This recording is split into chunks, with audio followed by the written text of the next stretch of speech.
Hi, welcome to your Form 6, Lower 6, Term 1, Physics here. Alright, okay, your Physics paper will be 960, alright. There will be 3 semester, 3 terms, Term 1, 2, 3. Each term we have a specified number of topic that you have to learn. So here, give online tuition based on what I'm capable of. So today we're going to look at the first chapter, part of the first chapter. Okay, this is your syllabus. Now, the first chapter will be physical quantities and units. It is subdivided into 1.1, base quantity, SI unit, and then you have dimensions of physical quantities, and then 1.3, scalar and vectors. Number 1.4, uncertainty in measurement. Okay, for today's video, we're going to look at the first two, 1.1 and 1.2. And sometimes the contents that I give you sometimes be more than the one in the syllabus, just to make sure that you're equipped with enough information so that when next time you go out and work, you don't blame me for not teaching you.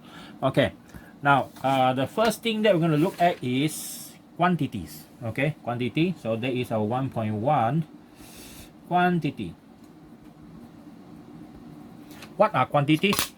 Quantity in physics can be divided into actually two categories. Okay, two categories. The first one, our first type is, I call this one the physical quantity. Okay, physical quantities. And first we have to define what is physical quantity. DEF means definition. Yeah. So physical quantities are quantities that can be measured. Okay, that can be measured. Okay, and can be repeated by someone else. Not only you, someone else around the whole world. You give them the same object, you ask them to measure the length, the mass, and so on. Well, they can give you the same, almost the same answer if you are using a reasonable equipment. Okay, so these are physical quantities. Now look at example. Okay, example of physical quantity. Okay, there'll be a lot of example of physical quantity. Height. Okay, how tall you are, and then your weight. Okay, how many Newton you are, and mass also. Okay, what is your mass in kilogram, and then time.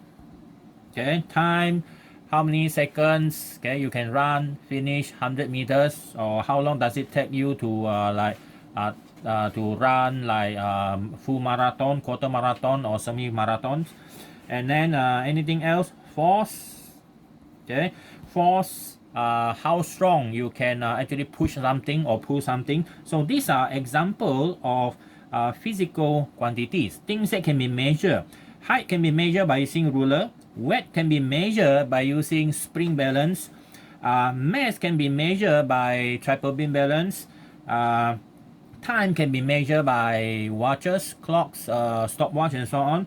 Forces can be measured by spring balance and so on. Okay, so these are examples. So something that we normally can, what we call it, you can actually see the process happening. Okay, so these are example of physical quantity.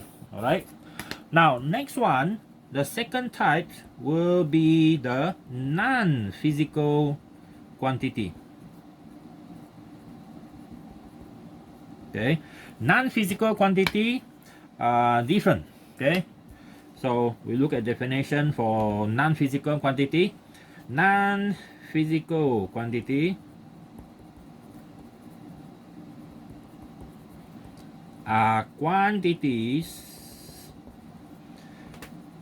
that are not that easily measured. Why I say not that easily measured? Okay, because not to say they cannot be measured, they can be measured. There are certain procedure to measure them. Okay, we look at the example here. For example, the easy example is like happiness.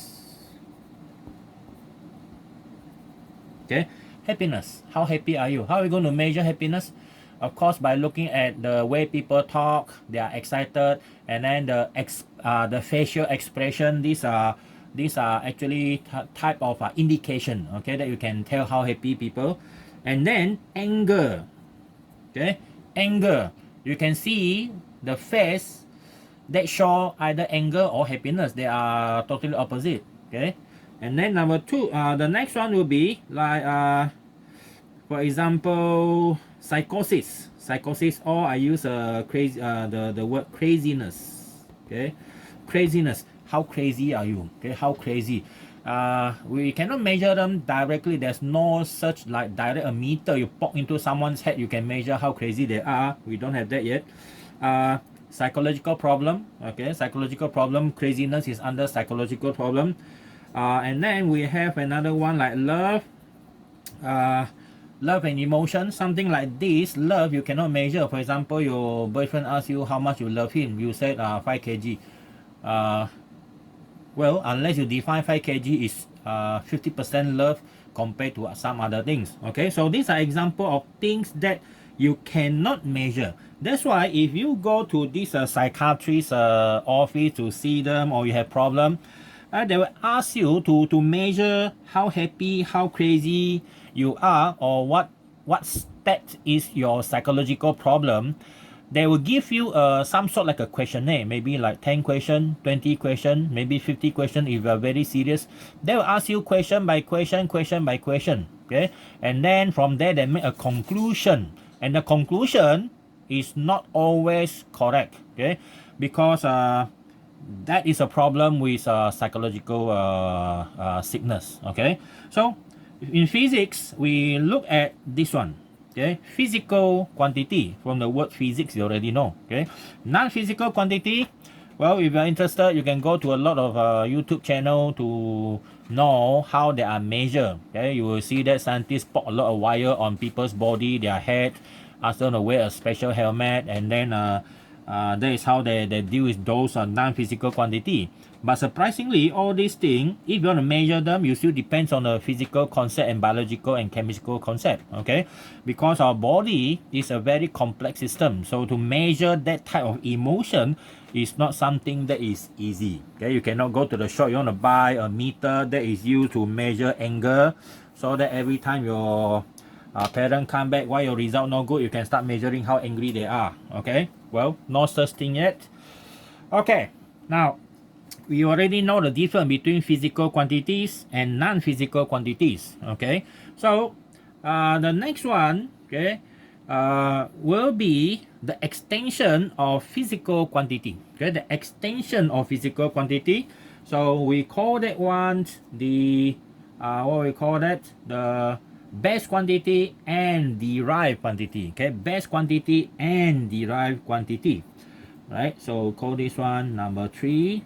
So our base quantity and derived quantity is actually under physical quantity. So this is our physical quantities. Okay, and it is divided into 2. Okay, one is base quantity, another one is derived quantity. Okay, derived quantity. All right, so these are the 2 categories of physical quantity. Now we look at the first one, which is our base quantity. Okay, we want to look at the definition first.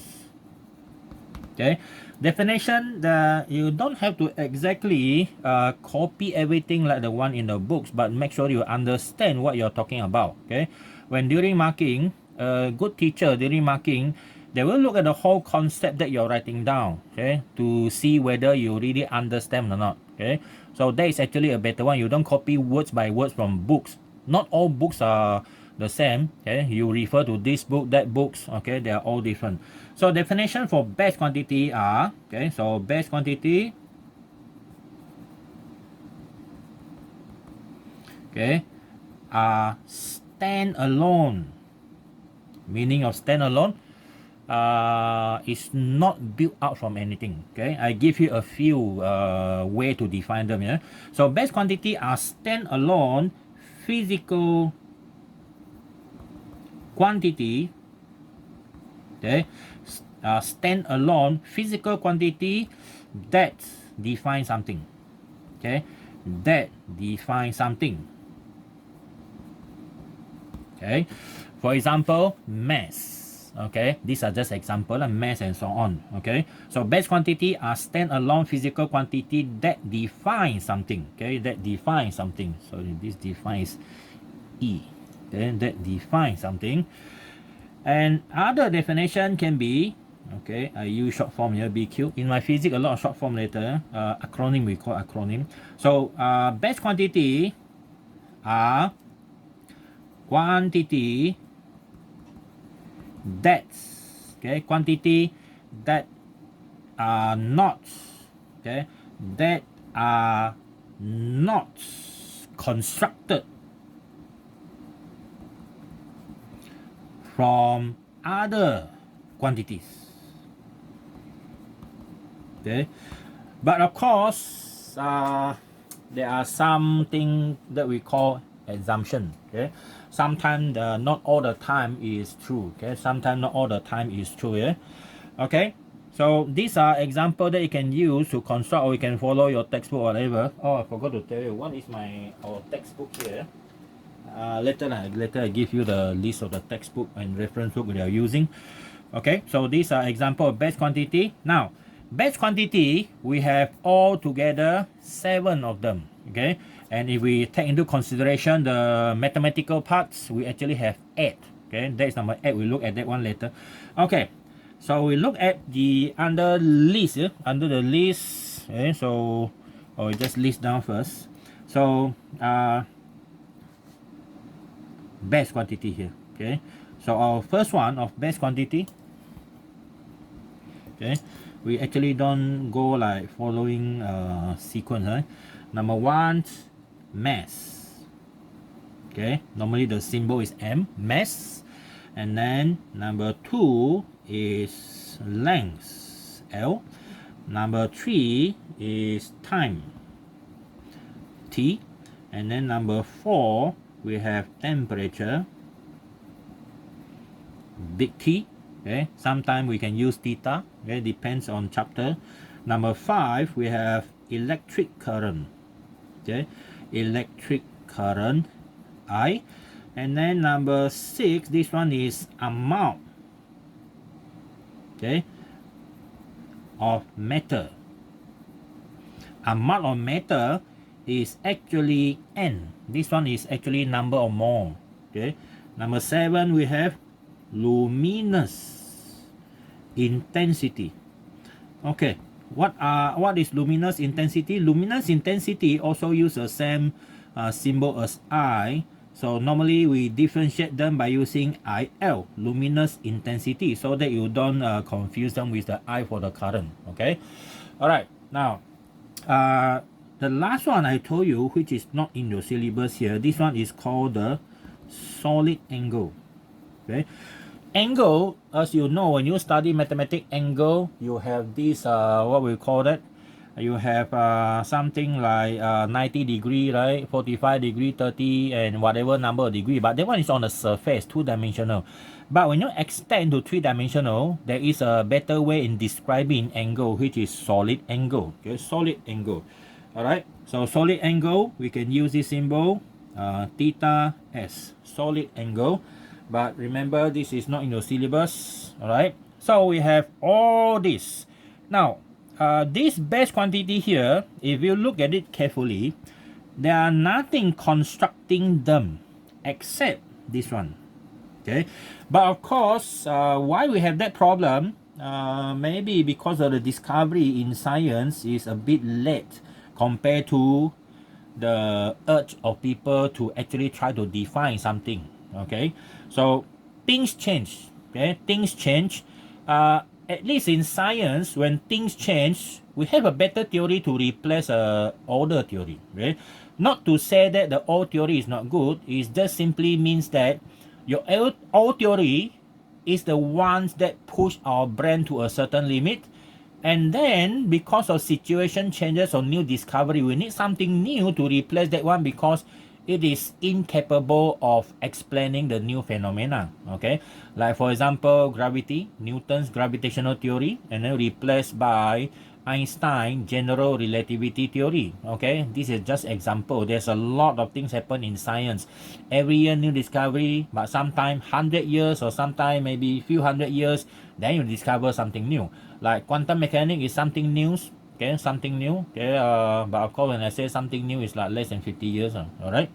Okay, so another things that you need to understand about derived quantity is what are the units for each of them. Okay, what are the units for each of them, right? From here, I believe you know most of them here already. Mass, you know. Length, easy. Time, of course, you know. Okay, and then temperature, electric current, you know. Okay, amount of matter, well, that one mostly you use in chemistry, but you use it all the time.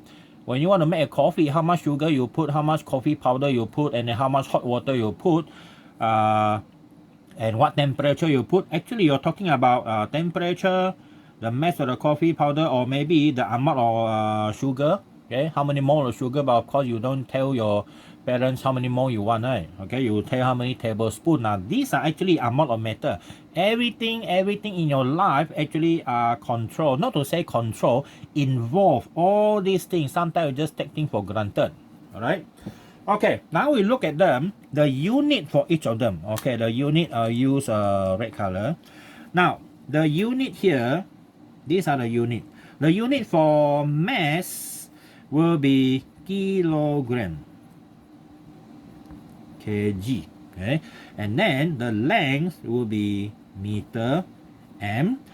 But normally the unit we use here is actually italic. When we put italic so that you see m and m, they are a bit different. Time is second, small s. Temperature, Kelvin, K, no degree, K. Electric current, this one is ampere, A. Amount of matter, this one is mole, okay, M or L. And then luminous intensity, this one is candela, CD, okay, candela, CD.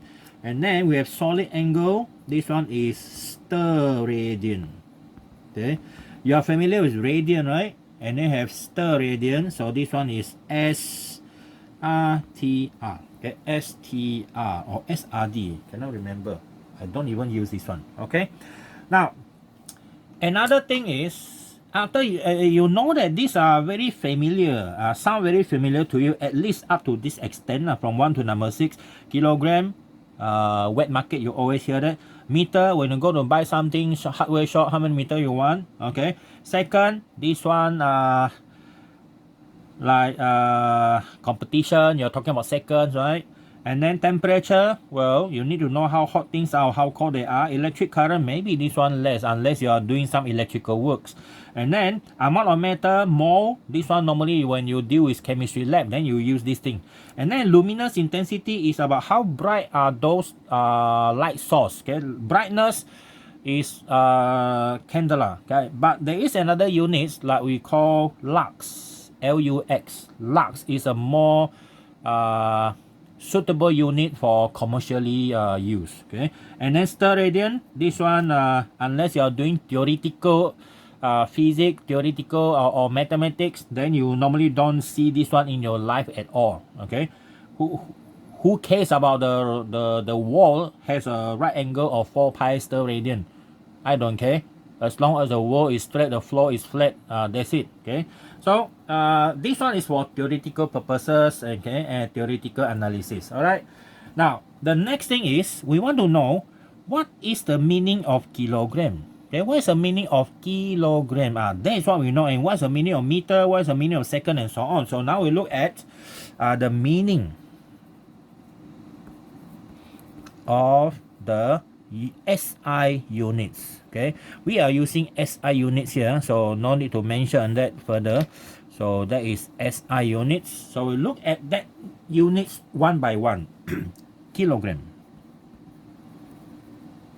Okay, number one, kilogram. Okay, kilogram, kg.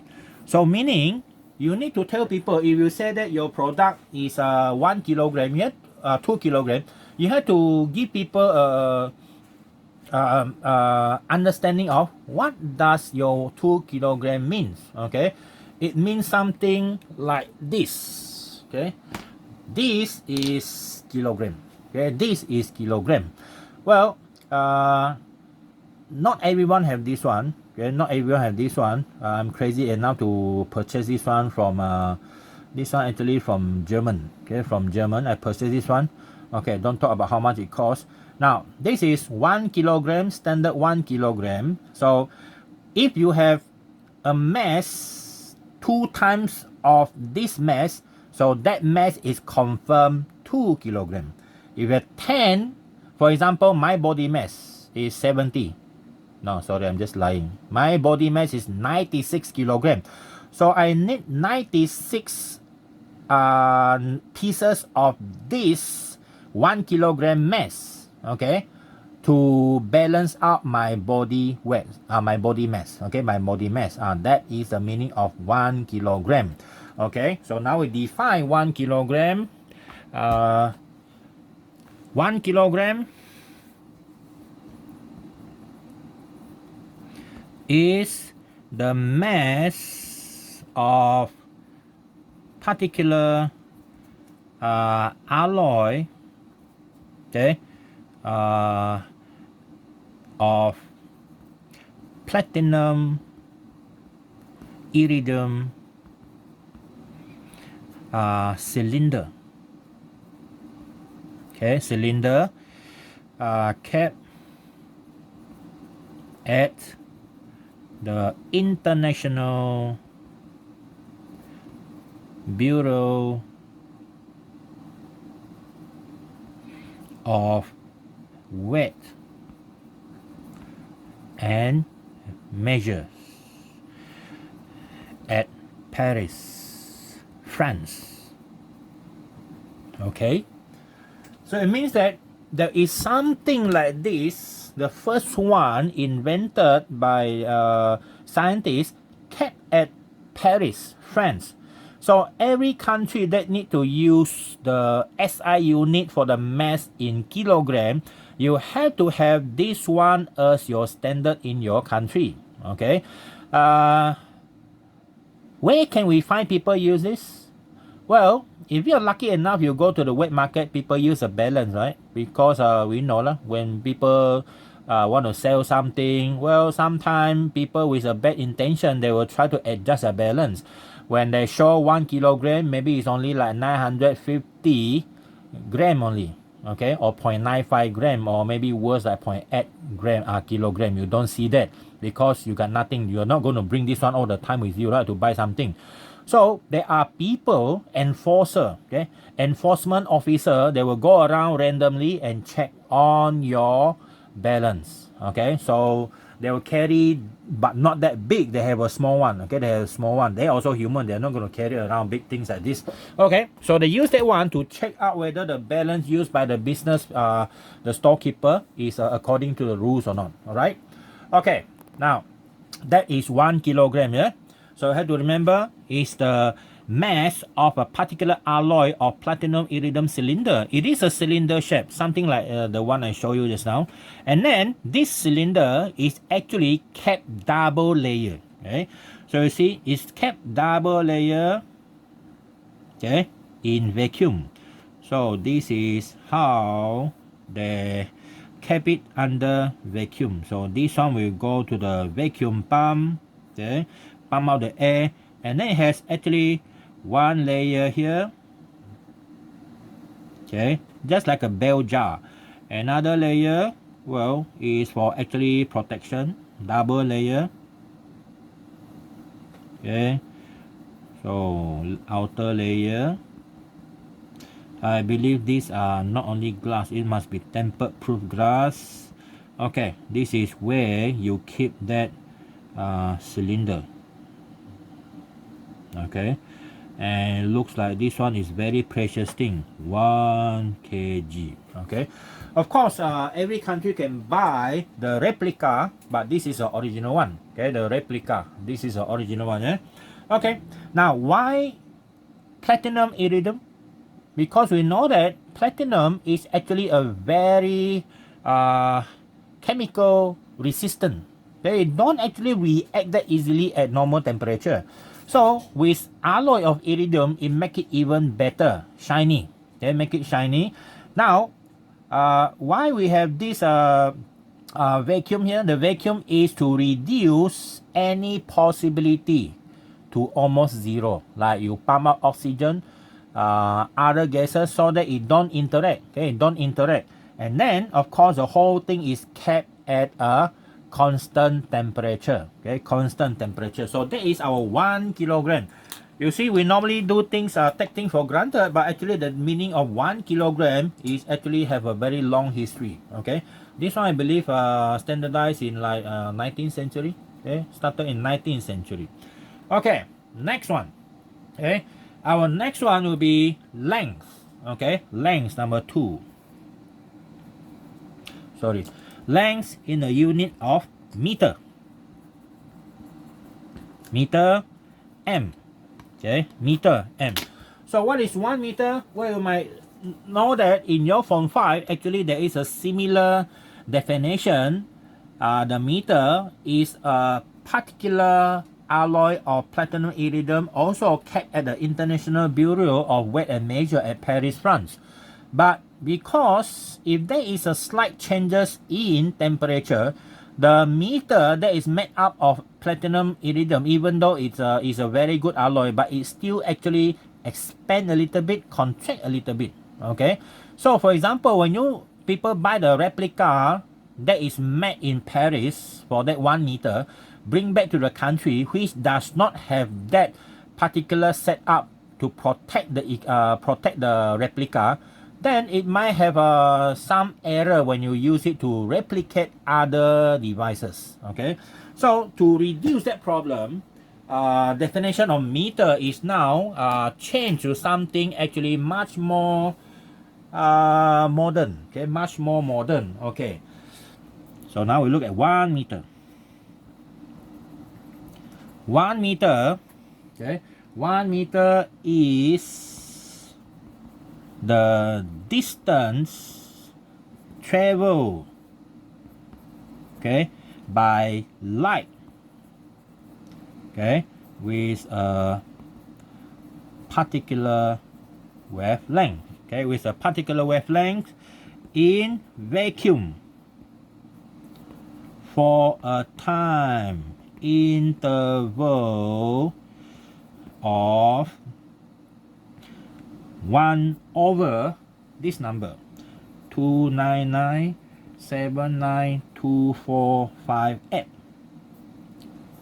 seconds. Okay, 1 over this amount of number. All right, so why this number? You check your calculator. If you check your calculator for constant number 28 here, constant number 28, we check, see what do we have here. Constant number 28, C naught, that is a speed of light in vacuum. See, that is a 1. 299,792,458. Okay, of course you don't have to memorize that number, but the concept you must know. Yeah, okay, it means that, okay, it means that if a light source, okay, a light source, okay, this is the starts, and then there is something here that can detect the light. Okay, and then of course this is the sensor, and the distance between them can actually be adjusted. We normally fix, okay, we normally fix that source. Okay, this is the light source, okay, with a certain specific lambda, and then you actually can move this one. Okay, you can move this sensor so that you adjust until the time for the sensor for the light to reach here has a time of this much. Okay, so if the t is equal to 1 over 299799245 seconds, then the length here will be exactly 1 meter. Okay, exactly 1 meter. Maybe you can use red light. Okay, you can use red laser light here. Okay, so you start here, the counter start. By the time reach here, sensor sense that this much. Okay, so this distance now is defined to be exactly 1 meter. All right, so that is our meaning of 1 meter. All right, next we have something else. Time. Okay, we have time. Okay, this is our page 1. Okay, now come to our page 2. Okay, so the next one here is time. Okay, the next one is time. So the 1, 2, 3 time seconds. What is 1 second? Okay, you might say that, well, 1 second is the 1/60 of a minute. Then I can ask the question continuously. What is 1 minute? You might say that is 1/60 of a hour of an hour. And what is hour? 1/24 of a day. And what is 1 day? 1 over 365.25 of a year. And the answer will never be gotten. You cannot get the answer for that. So now scientists use a very specific kind of what we call that, a very specific kind of definition for 1 second. We are not using the of course 1 second is actually by definition a very old one. Okay, very old definition for 1 second is like this. 1 second is equal to 1 over, okay, I have to calculate this, 1 over, okay,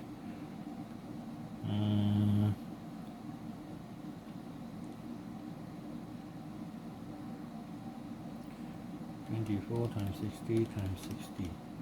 This one. Okay, this one is 1 over 86400. 86400 of 1 solar day. Okay, 1 solar day, or 1 Earth day. 1 Earth day. So 1 Earth day, you know, there is 24 hours, right? 24 times 60 times 60 gives you this amount of seconds. Okay, so that is a definition, very old one, but we know that one problem with if we use solar day. Few thousand years ago compared to few thousand years or million years in the future, Earth's rotation, our solar day, is not a constant. Our Earth's rotation is slowing down. Actually now our solar day is like a few maybe like point how many millisecond extra per day, okay, per day, compared to a few hundred years ago. Okay, so that one even not constant normally in science is not reliable. So we need something more reliable. So we need to go to a very small scale. Okay, so now we come to a new definition. That is the meaning of the second now. Okay, definition now. So one definition, 1 second is the time taken for the cesium-133 atom to make, okay, 919263170 vibration. Okay, I will use inverted comma. We talk about vibration later. Okay, to make vibrations. Okay, all right. 1 second is a time taken for the cesium-133 atom to make this number of vibration. All right. So we have a technique used. Of course, this definition is is I think before World War II. Okay, before World War II. So imagine that how do people measure that devices? Of course, your cesium 133, you want to check for the vibration is not a simple science. You need something that we call the atomic clock. Okay, we need something to talk about the atomic clock.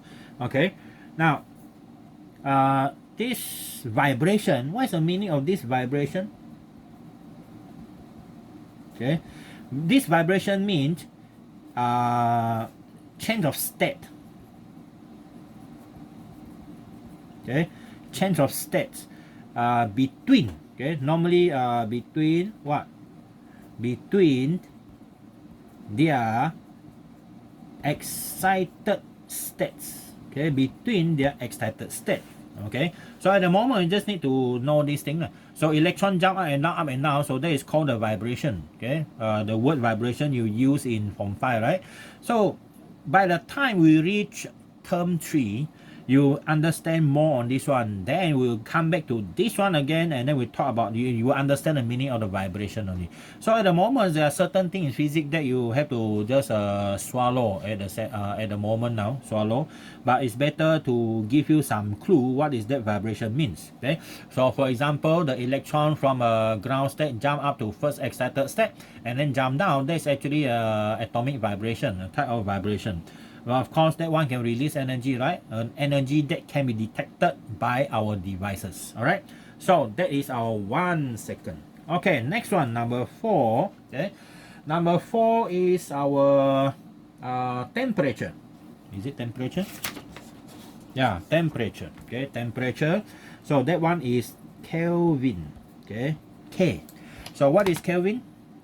Well, in science, we know that in physics there are so many ways we can measure temperature. Okay, there are so many ways that we can measure temperature.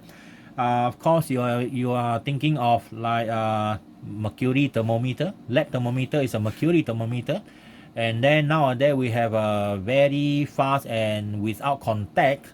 The one you use nowadays because of the COVID-19. Now you have to check temperature whenever you enter, right? Okay, so that is called the pyrometer type. Okay, the pyrometer type, okay, or the infrared type.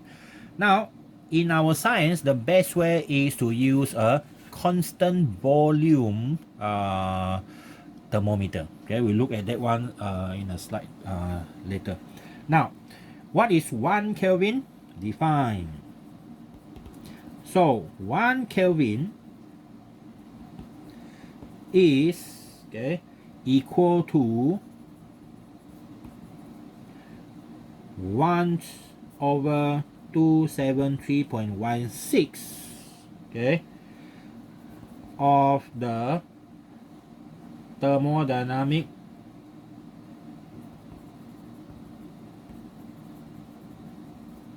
temperature, okay, of the triple points of water. Okay, so what the heck is this? There are one important thing here is what is triple point? Okay, what is triple point of water? Okay, what is triple point of water? Now, you have to go back to the Form 5 gas syllabus, that chapter. Okay, gas syllabus, that chapter. Okay, so we have this graph that we call the PV diagram. Okay, PV diagram. Now, if you have a certain type of what we call that gas, certain type of gas, like you choose like oxygen, okay, oxygen gas. So you do experiment, you change pressure, you get the volume, right? So you're gonna get something that looks like this. Okay, you're gonna get something that looks like this here. Okay, there are actually very special type of things. Okay,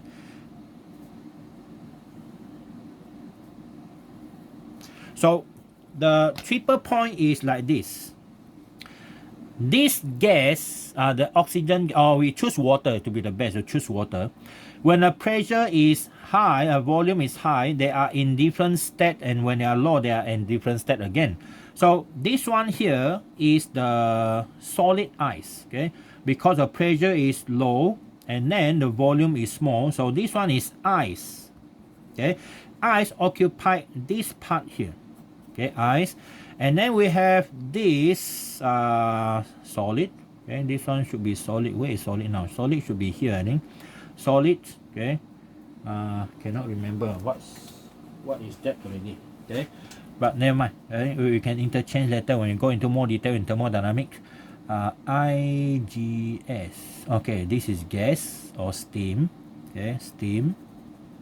And then we have IGS. This is the solid. Okay. Oh, sorry. IGS. One of it is water. This one of them should be water. Okay. Let me check first. Yeah. I pause the video. Okay. This is ice, solid, liquid, vapor. So this one is water. This one is steam. Okay. So water and steam. Okay. Now the ice is solid. This is how you remember it. Water is liquid, and this one is gas. SLG. Okay. SLG. All right. Now, they only happen that at one single particular point where three of them exist together. Okay, they can exist together only at this particular point, and that point have two specific value that is of our interest. Okay, and the temperature here, for it to happen, it must be a very specific. Oh, sorry, this is temperature. Why I put volume? PT diagram, not PV. This is a PT diagram. Okay, the temperature here is in degrees Celsius. You can do experiment degrees Celsius. Okay, that two value here. The value for water, this one is 660 Pascal. Okay, Pascal. That means very low. And then this value is 0.1. Okay, should be 0.01. Okay, 0.01 degree Celsius. So these are the two very important value. Okay, very important value. So this value is called the triple point temperature. Okay, triple point temperature. We normally give it T3. Okay, and this is the triple point pressure P3. Okay, P3. Now, everywhere you go in a universe where you assume all the physical laws still maintained, whenever you have these three things together, okay, you are going to get these two value exactly the same. Okay, exactly the same. So if we change this one into Kelvin, what do we get here? If we change this one into Kelvin, we know that changing degree Celsius to Kelvin, you plus 273.15, right? So we have 273.15 Kelvin, sorry, no symbol T here, just Kelvin, plus 0.01, so we have 273.16 Kelvin. That is our triple point temperature. Okay, triple point temperature, and this is our triple point pressure for water. Why we use water? We know that water is not that stable, but it doesn't matter because you want three of that condition to stay at the same time. It's only one condition you can have. So if you change to something else like carbon dioxide, the temperature is minus 56 point something. So it's actually much more difficult to achieve for ordinary lab. So it's very easy using water because it is universally available. What you need to do is you make sure that you get extremely pure water. Okay, extremely pure water. Okay, now what else? So why like this? So we need to come into something more detail about our thermometer here. We call that one, okay, constant volume gas thermometer.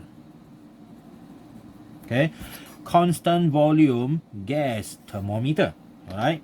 So our thermometer here, okay, That thermometer have a very specific type of spherical shaped flask, and then it contains a certain amount of gas, and that gas is used to push mercury. Okay, push mercury.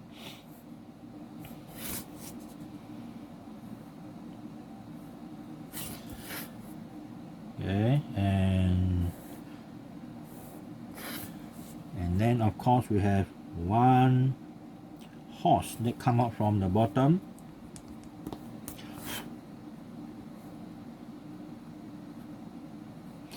And this is a flexible hose. Okay, another one here, flexible hose. Okay, and it's actually used to contain mercury. Okay, mercury. So I use this slightly blue color. Okay, this is our mercury level, and here, and this is our mercury. The blue color, everything are mercury inside. Okay, and then what is important is you have to make sure that the mercury level on the left hand side of the tube is always the same. Okay, that's why we call it the constant volume gas thermometer. Okay, so there is a, what we call that, a ruler here. Okay, a measuring ruler. This ruler is to measure the difference between the height of this left hand side and the right hand side column. Okay, so it must always start at the 0 here, and then you have all these measurement here, so that you can take the value of your mercury level on the other side. Okay, this is what we want. We want these two level. Okay, we want these two level here, and this two level is H. Okay, or maybe L. Okay, we call this one H. All right. Now, this gas is normally very small amount. Okay, very small amount, and then whatever things you want to measure, you put that spherical flask inside. Let's say you want to measure the water of different temperature. Let's say we call this temperature is T, unknown. Okay, unknown T. So the pressure of the gas here, okay, the pressure of the gas inside there is given by two, okay, factor. Number one is the height of the mercury column here, because if you look at this, okay, if they are in the same level, so that means whatever pressure you have here is the same here. So that one is rho GH. And then another one is the atmospheric pressure. Don't forget about that atmospheric pressure here, PATM. So how do we go about checking on the temperature? Because we already know the temperature for triple point is of water is 273.16, right? And then at pressure of 660 Pascal. So what you need to do is you need to measure something unknown to you. Okay, T, let's say T. So we use a ratio. Okay, or you use a ratio, right?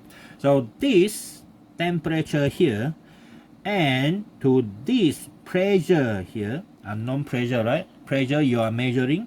So I'll call Tx and Px. So your T to the P, Tx to the Px must equal to your triple point temperature to the triple points, what we call it, the triple points pressure. So what we have here is this. Your Tx is equal to T3 multiplied by Px to P3. Okay, and we know that our triple point temperature is 273.16, right? 273.16. So your temperature you can measure, okay, Tx is equal to 273.16 multiplied by the triple points, the pressure that you measure for this particular temperature Tx, divide by the pressure when that gas is under triple point. Okay, it's under triple point. So that is how we measure the temperature for one under Kelvin. Okay, so this one is defined like that. Alright, so this is a story about 1 Kelvin. You see, you use things for granted, but actually the background story is like more than this actually. Okay, to set up this thing takes time. Okay, to do experiment to get that temperature also takes time, and not only you people trust, you people trust groups. Okay, the more people get the same value, the more what we call trustworthy are those value. All right, so that is the Kelvin. Form 6, you need to know all these things. I know some school teacher just teach at the surface, okay, and then they will say, okay, you go back, you can read it by yourself. Yeah, of course you can read it by yourself, but explanation from people that understand deeply in that subject is very important. Okay, they give you some hint. Sometimes you don't understand just a little bit of thing, but because you go and ask question, then you will understand the rest of the things. All right. Okay, so that is our Kelvin. And then what is our next one then? Our next one is electric current. Okay, electric current. Okay, so electric current number 5 is ampere. Okay, A. Okay, ampere A. So what is ampere A? So our ampere A, okay, definition, 1 ampere. Okay, 1 ampere is the magnitude of current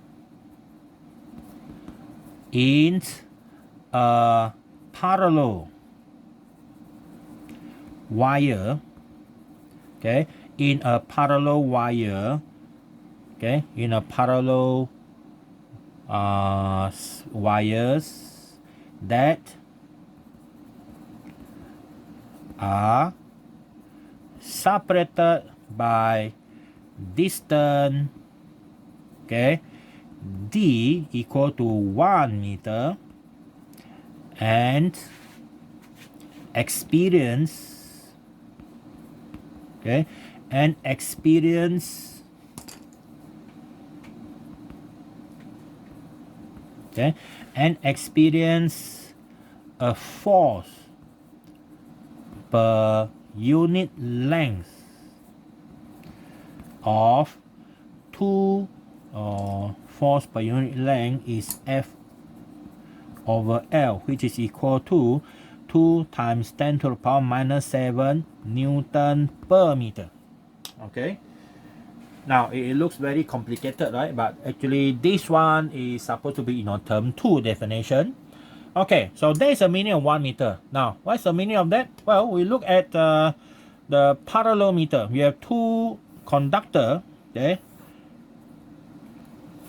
length is not important, but the same, if they are the same, then it's better. So now we have 2 conductor. I'll call con 1 and con 2. Both of them carry current. Okay, both of them carry current. So at the moment, we assume that they are in the opposite direction or in the same direction also can, no problem. So the current here, I assume that they are the same, I and I. How many ampere? If it is 1 ampere, that means that if they are placed at the distance of 1 meter, D equal to 1 meter, and then they will experience a pulling force. Okay, a pulling force. They will attract each other. Okay, they will experience a force per unit length. The force they experience for every meter of that conductor must be equal to 2 times 10 power negative 7 Newton per meter. Every meter of that conductor, they will experience that much force. Alright, if the current here is 1 ampere, 1 ampere. If same direction, they attract. If opposite direction, then they will repel each other. Okay, they will repel each other. So that is what happened in 1 ampere. All right. So this is more or less in the electromagnetism part of the chapter in term 2. All right. So that is our what we call that, amperes. Okay, amperes. Now next one. Okay, what's the next one? Next one is amount of matter. Okay, amount of matter, number 6. Okay. So amount of matter is mole. Okay, MOL. So what is 1 mole? Well, 1 mole you already defined. Okay, easily defined in chemistry, right? So 1 mole.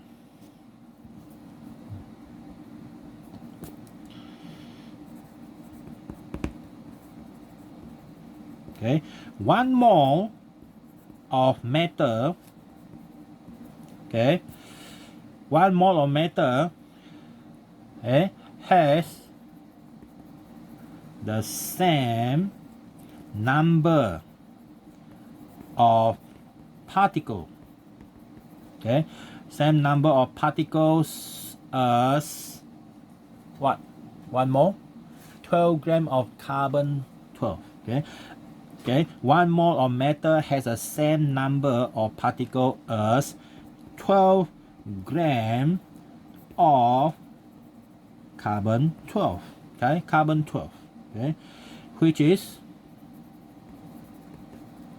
equal to 6.02 10 to the power 23. Okay, you know this number, right? What is that number? This one is Avogadro number. 6.02 10 to the power 23 per mole. Alright, so that's the definition of 1 mole. Alright, okay, so definition 1 mole. Now the next one is candela. Okay, the next one is candela. Now I give you a very crude definition for candela. I'm not going to put this one in here. Now 1 candela is what? Okay, let's look at something simple like this. You have a candle. Okay, you have a candle. Okay, standard candle. You know the blackout candle. Okay, the blackout candle. Then you have this flame, right? It must be in a total darkness. Okay, in a dark room, you light up 1 candle, and then if you hold the candle 1 foot away from your eye, okay, and that intensity is given by 1 candela. Okay, 1 candela. All right. Now the problem is we're using this definition. Candle now are no more from whale. Okay, you don't get from the fat of the whale. You are already using beeswax lah. You can use a lot of candle wax and so on. They are all mineral material. Okay, they are all mineral, and some you can use chemical method to produce them. And the light that come out have different type of wavelength. The problem is it have different type of wavelength. You have lambda 1, lambda 2, blah blah blah, lambda n. Now another problem is that is our eye, the sensitivity of our eye towards different lambda are different. The way we look at blue color light compared to the way we look at yellow color light are totally different. Okay, they're totally different. So that's why we have to be very specific. That's why luminous intensity now we don't use actually this type of definition already. We are using lux meter. Okay, we're using lux. So we have to define, okay, what wavelength you use, and then what is what we call that, the temperature of the surrounding and so on. So these are all things that make this definition for luminous intensity very troublesome. Okay, so that is candela. All right, so we finish our base quantity and also all their relevant units. Okay, all their relevant units, right? This one is very detailed, so you can do this. You can write essay on this one. Good luck. All right, good luck. Now next one. Our next one will be derived quantity. Okay, derived quantity.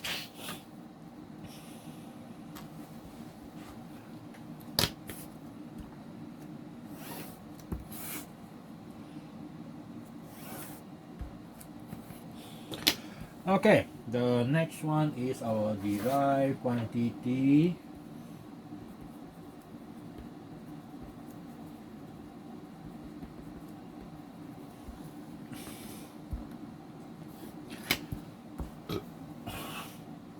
Okay, derived quantity, we have a lot of derived quantity. Every chapter we have a few derived quantities. So by the time you finish what we call the term 1, you have at least 10 derived quantity. At least one for each topic. Imagine at least one, I say. Doesn't mean it's only one, there are a few. Okay. So derived quantity, what is that? We define first, yeah. So derived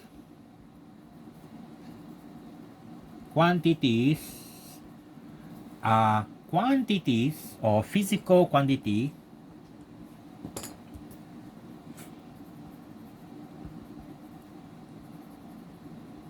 okay, physical quantity that are constructed, okay, from base quantities. Okay, from base quantity. All right. So you construct derived quantity from base quantity. So if you look at the number of base quantity we have 7, right? So how many ways we can construct? At least you need 2 of them. Okay, 2. Okay, 2 of them to become derived quantity. So there'll be a lot of combination, right?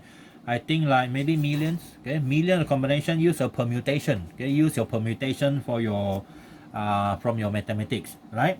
So how do we get this? Okay, how do we construct them? Well, through number 1, equation. Okay, through equation. This equation can come from definition, for example, something new. And then number 2, through experiment. Sometimes when you do experiment, you found something new. Okay, you found something new. So when you found something new, then you can have new derived quantity. Okay, new derived quantity. And then next one is we're going to look at example of derived quantity. Okay, a few example of derived quantity. Okay, first one we have speed. Okay, speed is what? Symbol we normally use is either u or v. V, speed, is equal to distance divided by time. Distance is the length, right? So base quantity, time is a length, so time is a base quantity, so you get speed. And what's the unit? The relevant unit is meter per second. Okay, and then next you have volume. Volume, big V, is actually L power 3. So you have a unit of cubic meter or SI unit. And then the next one is another one here is this one, density. Okay, rho is equal to mass over volume. So since you already have the volume unit for volume, so our unit here, okay, the unit for density is what? SI, kilogram per cubic meter. And then we have force. Okay, F is equal to MA, mass. Okay, mass, kilogram, A, acceleration, meter per second, and this one is also called Newton. Okay, there's a lot more. Okay, there's a lot more. Okay, you go along, you get more and more information about all these derived quantity when you get along in a later chapter. Okay, so that is our derived quantity. Well, how many have to remember for derived quantity? Every single one of them in every single chapter, in every single terms. All right, so those are the quantities that you know need to know. So we have base quantity and derived quantity. Okay, now the next one is we already have base quantity, derived quantity. And now the next thing is we need to look at the next new thing, 1.2. This 1.2 is called the dimensions. Okay, dimensions. Now something new here to you. Okay, something new here. Okay, what is dimension now? Okay, definition again. You see in physics a lot of dimension, yeah? Dimension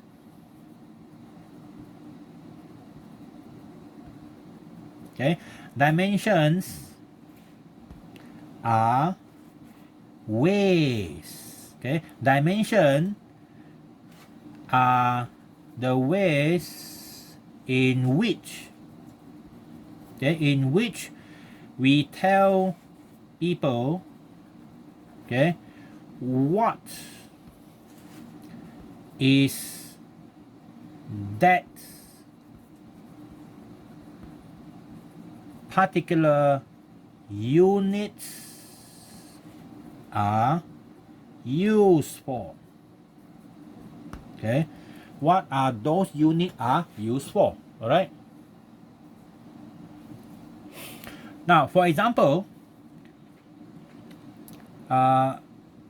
we look at the units for mass. Okay, unit for mass. So what are the units for mass that you know? Okay, different culture. In Malaysia, we have kilogram, right? And then other places, England, pound. And then any other people use? China using what? Jing. This one. Okay, China using this one, right? Jing. Now 1 kilogram, 1 pound, 1 jing are totally different things, but they are used for mass. So we call these are dimension of mass. Okay, dimension of mass. And let's say now, what are the units for volume? Okay, what are the units for volumes? Now, number one, we follow our system SI here. This one is cubic meter, right? How about in England? Okay, in Europe, they're using what? Cubic feet. Here, cubic feet. And then in China, 尺, right? 尺. So we have this cubic 尺. Okay, cubic 尺. Cubic. So you see, when you look at different units, okay, they might give you different value. For example, we have now the density. Okay, what is the unit for our density now? Our unit for density here is kilogram per cubic meter. Okay, and then this one is SI unit. This one is England. Okay, England. So their unit will be pound per cubic feet. And then the one for China, what? This one is jing per cubic 尺. Okay, jing per cubic 尺. So this unit and this unit, they are totally different, and the value also different.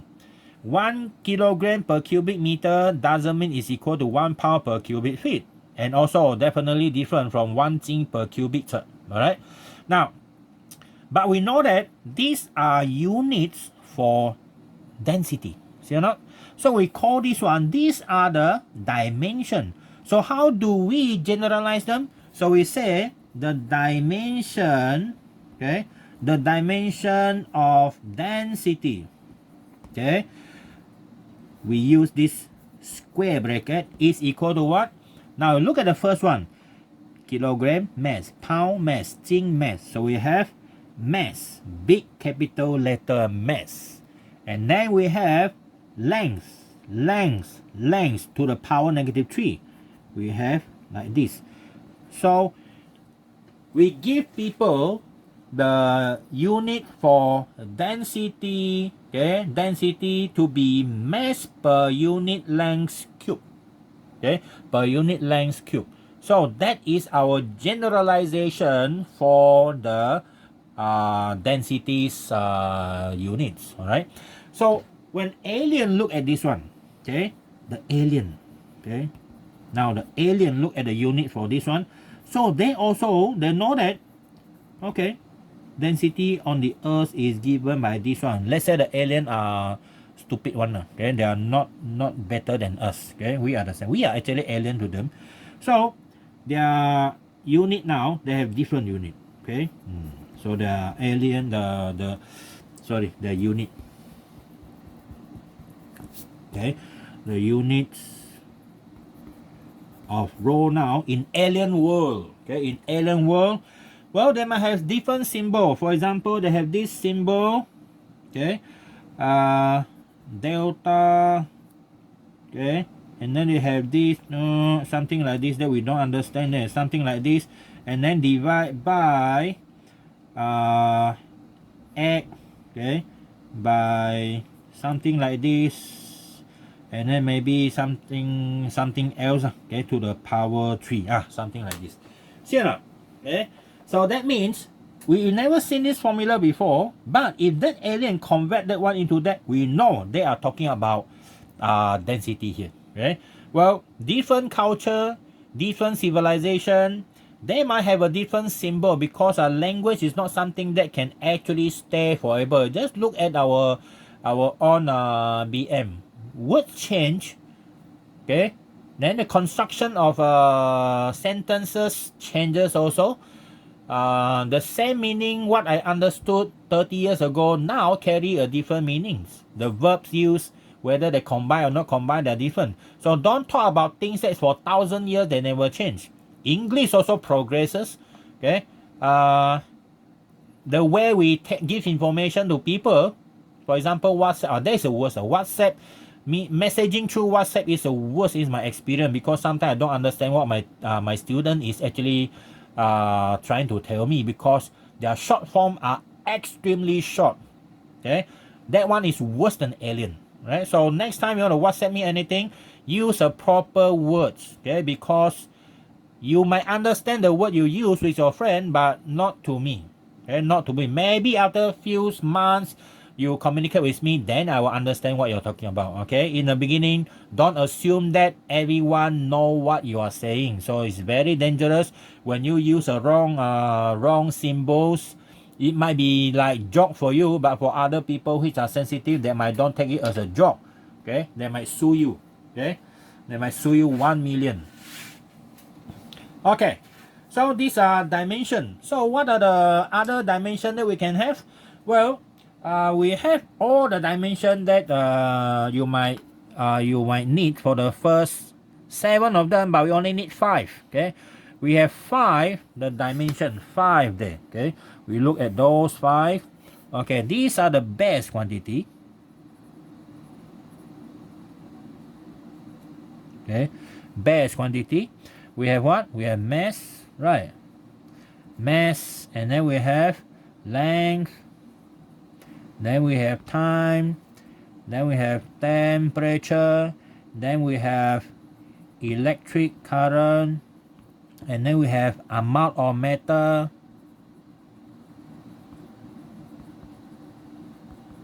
and then we have last one is luminous intensity. Okay, luminous intensity.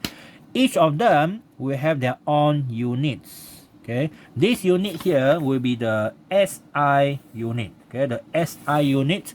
So this is kilogram, this is meter, this is second, this is Kelvin, this is ampere, this is mole, this one is candela. Okay, candela.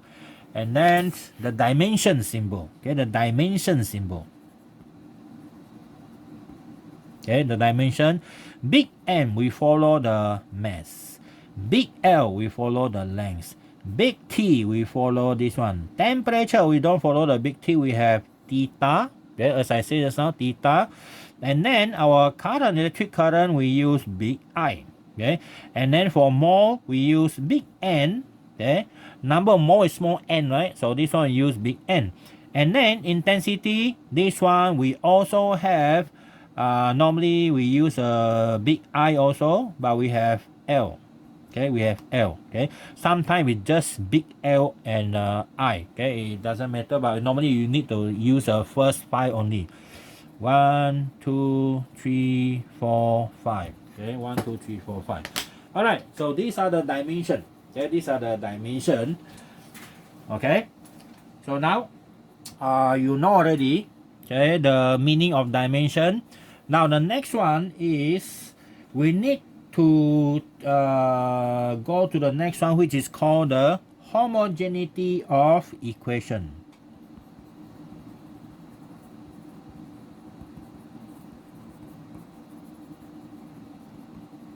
Okay, homogeneities of equation. What's the meaning of homogeneity? From the word homogeneous. Okay, homogeneous means the same. Okay, when an equation is homogeneous, the left hand side has the same dimension as the right hand side. Okay, that's it. Simple. Left side, right side, if they are the same, then you have this what we call that homogeneous. Okay, homogeneous. All right. Now, what is the next one? Okay, for example. Okay, for example, you are given this equation. Speed is equal to distance divided by time. Okay, distance divided by time. You are asked to check whether this equation is correct or not. Okay, whether this equation is correct or not. So we check using the concept of homogeneity. So you see, left hand side. Okay, the dimension for the left hand side, which is this. We know that the speed is what? Meter per second, right? So it is LT minus 1. And then the right hand side, which is equal to the D over T.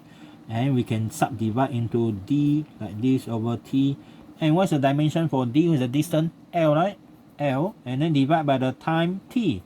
So you end up with something like this. So that means conclusion is the left hand side is equal to our right hand side. So that means the equation, okay, the equation is homogeneous. Okay, homogeneous. All right. So that is our the homogeneity of equation. All right.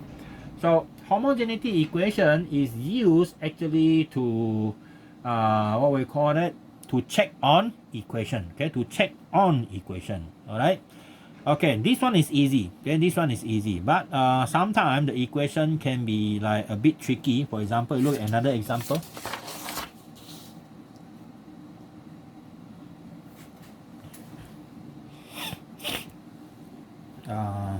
Example here. Check on this. B square is equal to U square plus 4AS. Okay, 4AS. Okay, this is page 4. Okay, so now we want to check whether this equation is homogeneous or not, dimensionally homogeneous or not. Okay, so we check on the left hand side. Okay, so the left hand side is equal to the V square, and we have this LT minus 1 square, so we end up with this L2T negative 2, right? Okay.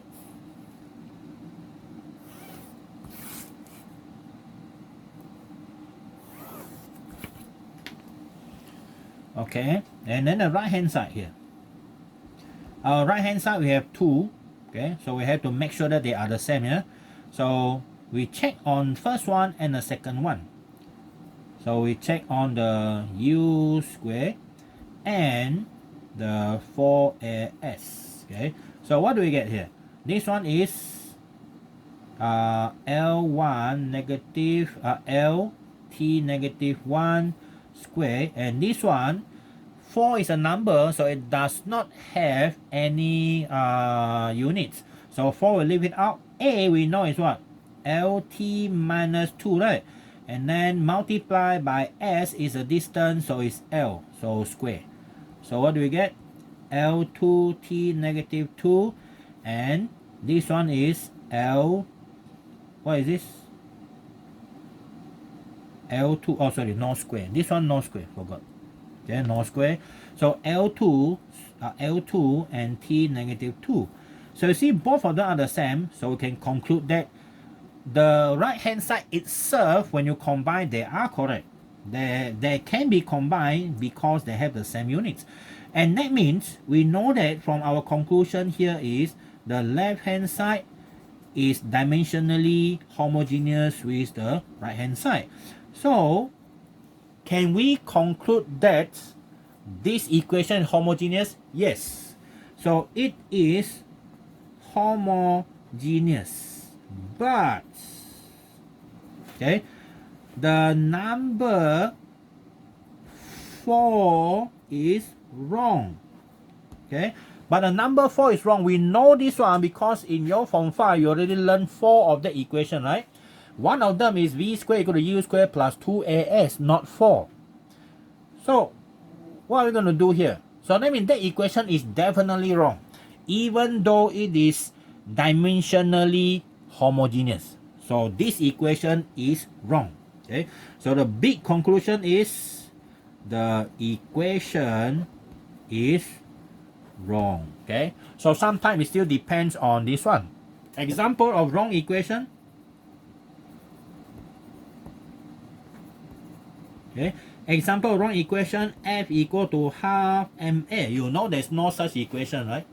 Okay, but if you look at the information here, if you check on the homogeneity, they are correct. Okay, because F equal to ma.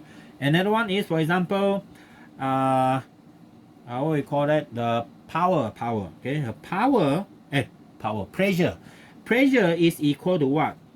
Force per unit area, right? Okay, let's say if you put like this, it's already wrong.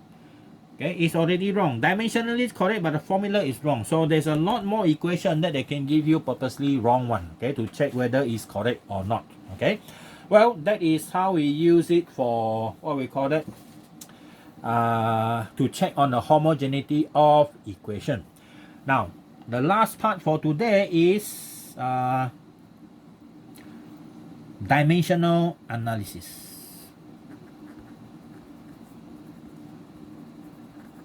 Okay, dimensional analysis. Okay, what is dimensional analysis?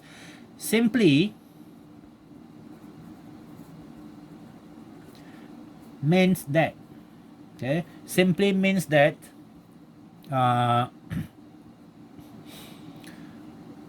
the construction of equation based on given characteristic, non-affecting factor. Okay, you are given non-affecting factors, okay, and then you use that non-affecting factors to construct that you think might be the possible equation to analyze that situation. Okay, we look at this one through example. Okay, through example. We have two example here. Example 1. Okay, still remember simple pendulum? Simple pendulum is swinging pendulum, right? Okay, now this pendulum here have three characteristics, three affecting factor. Number 1 is what? Number 1 is the length of the string, and then another one is the mass of the pendulum bob. Okay, and then we have another one is the one that pulling down, which is the gravity. So we have three things that might be affecting. So what we want to study here, we want to know how long does it take to make one complete oscillation.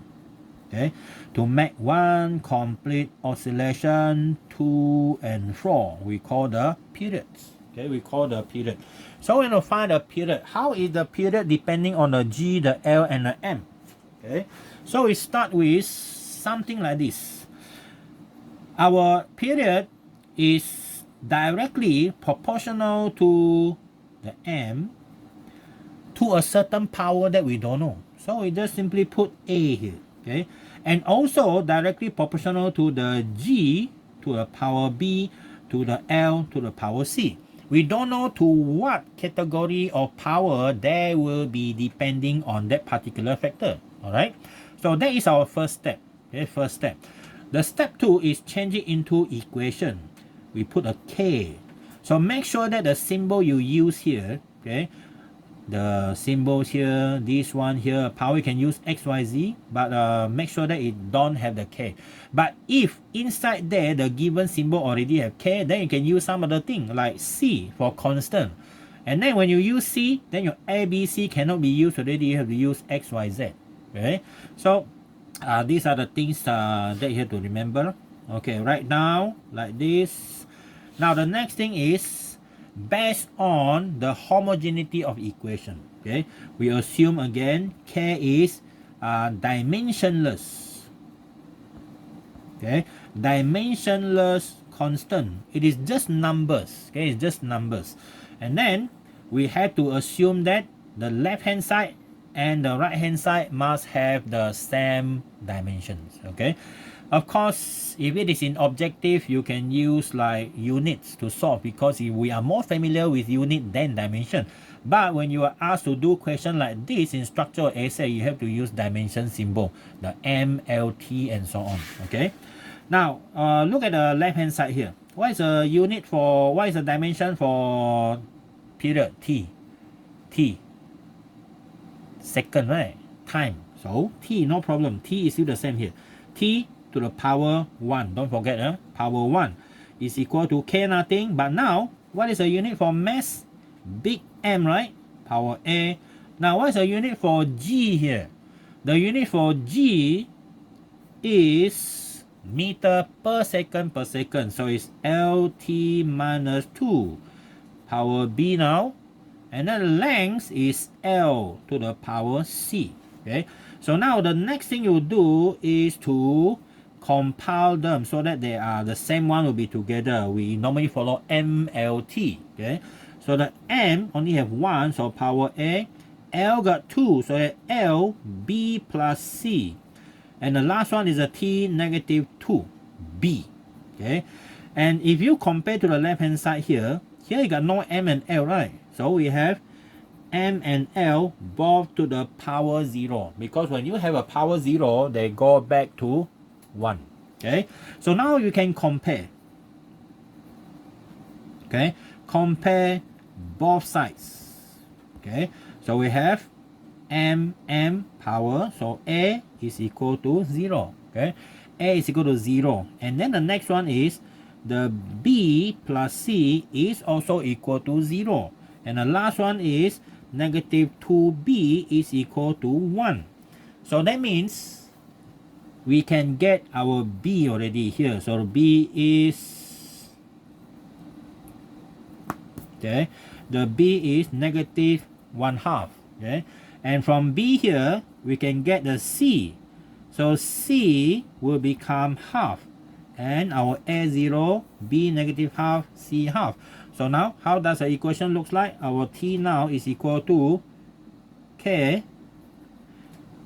M is 0, right? So M0, no need to put already. This one gone already. This one, sorry, M is gone already. So now you have, you want to put can.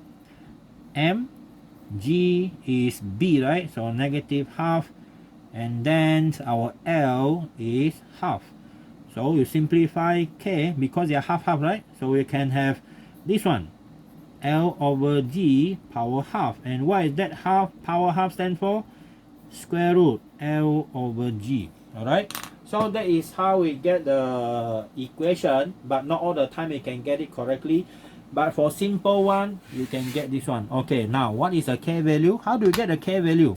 Your K value, you can get it only through experiment. That's why you need to do experiment. So the K is equal to 2 pi for experiment. So the actual equation for pendulum swinging, the period is given by 2 pi square root L over G. Okay, so this is one example. Okay, this is one example. Now another one example is what we call that, the speed of wave in string under tension. So this one pendulum, right? So this is simple pendulum. Okay, simple pendulum. Okay, the example 2. This one is speed of wave in string. Okay, in string under tension. Okay, under tension. A piece of string. Okay, so let's assume you have a piece of string here. Okay, and then you tie the string at both sides. These are solid points. So the string now is under tension, let's say F. Okay, tension F. And then you need one more thing. The length of the string is L and the mass of the string is M. We want to know how fast the wave travel. Okay, how fast the wave travel. Okay, when you have a string like that in that condition. So you are given the force, the mass of the string, the length of the string, and so on. We see which one is not needed, or maybe all of them are important. Okay, now we start by using this. Okay, we have directly proportional to FML. Okay, we start with that. FML power ABC. Okay, and then we form equation KFAMBLC. So now we need to put in our dimension for the V, F, M, and L. And we know that this one is LT minus 1. K is out. F is what? F is kilogram meter per second per second. Kilogram meter per second power A. Mass again M, power B. Length again is L, power C. Alright, compile them together. Now I'm going to put an M here. M0, L1, T negative 1, and this one M, you got 2, right?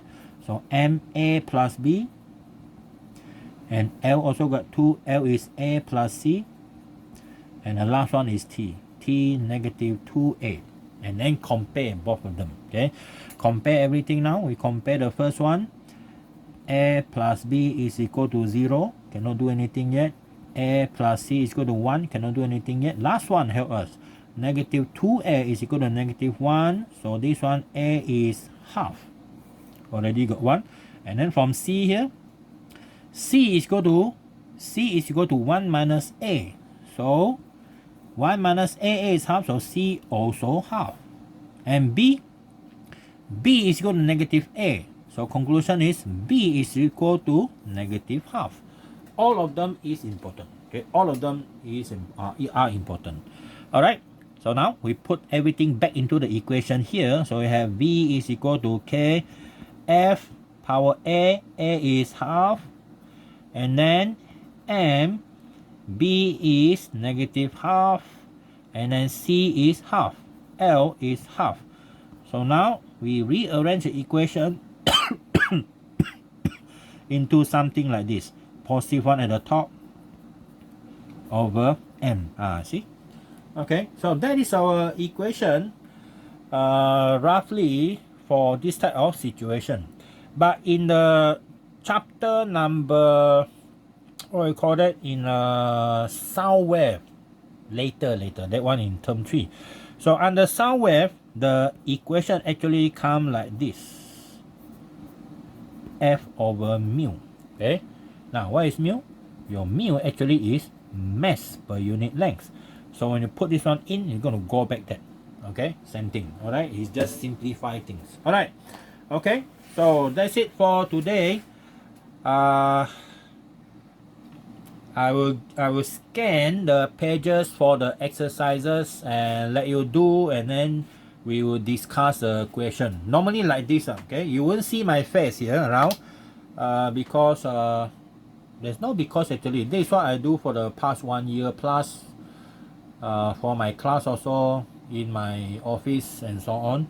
So better that way because I like to write a lot. Okay, I like to write a lot. But I realize that this table is a bit shaky, you see. Okay, so I try to do something at the bottom of the table. Alright, so I see you again. So make sure you watch the video, yeah, over and over again, and make sure the exercise I give you later, you make sure you do it.